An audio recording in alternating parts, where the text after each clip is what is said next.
In cab, you're going to get in. First thing you're going to do is you're going to put your seat belt on. You're going to make sure your seat belt is anchored at the top. It's anchored at the bottom.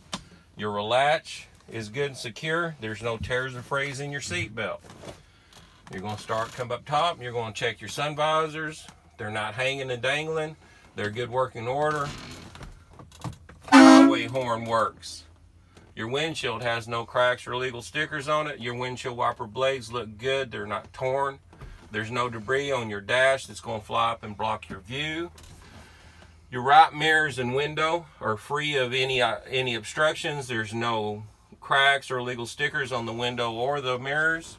The mirrors over on this side are also good and visible. No debris, no obstructions, no cracks or illegal stickers.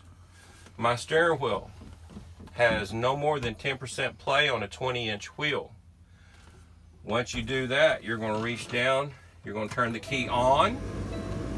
You're going to check right here that all your warning lights come on and go off. You're going to start the truck up. You're going to come back up here. You're going to turn your headlights on. You're going to tell the lady that all your headlights came on and all my dash lights came on across my instrument panel here.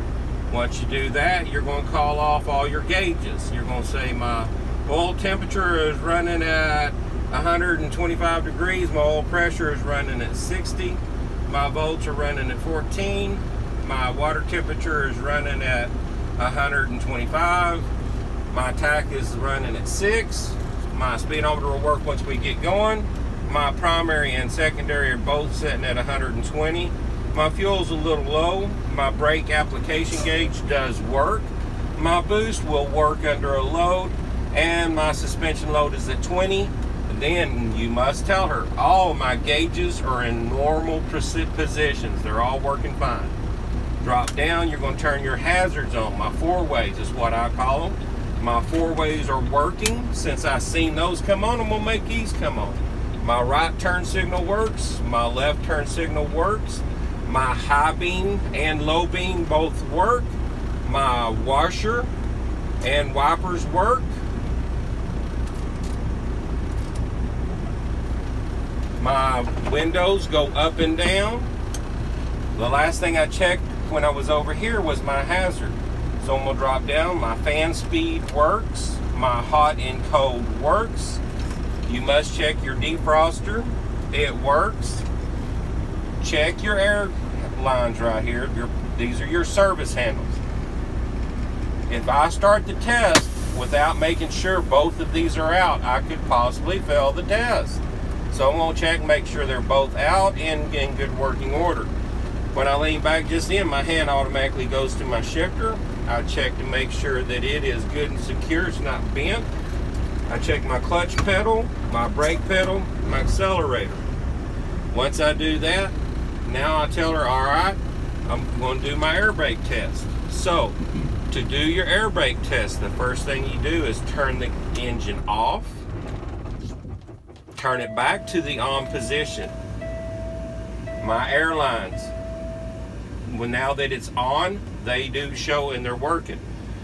The first thing I'm going to do is I'm going to tell her I'm going to push in my service handles and check for no more than a 3-pound loss of air in a minute. You're going to tell her what you're going to do the task, and then tell her the results. I'm going to push in my service handles, check for no more than a 3-pound loss of air in a minute. Tick, tick, tick. The minute is up. I tell her I did not get more than a 3-pound loss of air in a minute. Next, I'm going to push on my brake, and I'm going to apply pressure and hold it. I'm going to check for no more than 4-pound loss of air in a minute. Push on my brake, hold it for a minute, let off. I did not get more than 4-pound loss of air pressure in a minute. Now I'm going to pump my brake until my warning light comes on at 60 pounds.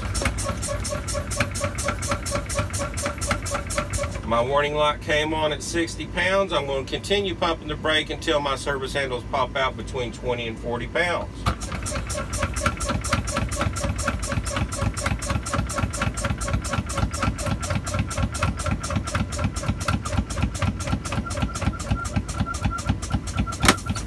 My service handles and reach over and pull on them to make sure they popped out.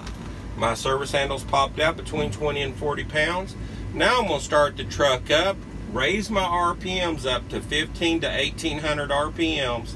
Watch my air gain between 90 and 100 pounds within 45 seconds.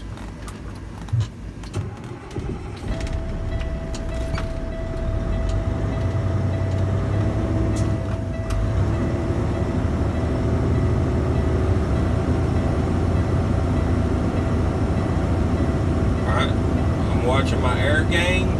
You got to watch your clock or whatever. Once it gets up to 90 to 100 pounds, that mark right before 100, you sing out. My air reached 90 to 100 pounds within 45 seconds, and then you're going, while your foot's still on the gas, you're going to tell her that I'm going to continue on my throttle until my air governor shuts out between 120 and 140 pounds.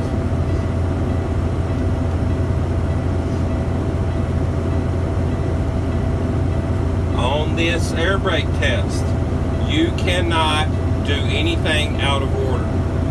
You cannot miss anything. It's an immediate fail if you do.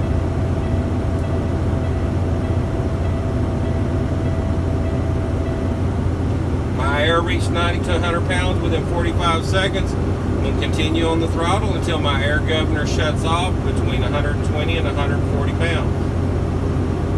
What you'll do is you'll listen and you'll hear that air pop.